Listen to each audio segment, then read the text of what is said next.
और आज का मसला कल्चर तबाह ना हो, टीवी खराब ना हो, अपना टीवी के अंदर कोई सा ड्रामा बच्चों को ना दिखाओ तबाह हो जाएं।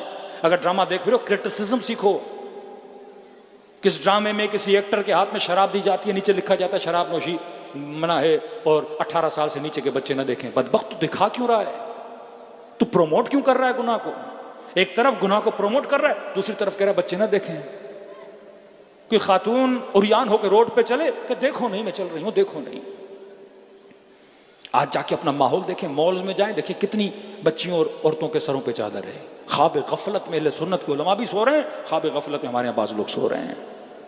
फरमाया ये जिहाद है, जिहाद सिर्फ बंदूक उठाना नहीं। जिहाद करो, लोगों को मस्जिद की तरफ लाओ। जिहाद करो, लोगों को किरदार की तरफ लाओ।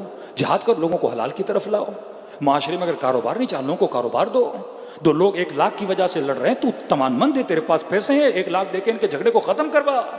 मोमिन की आपस में मोहब्बत करा।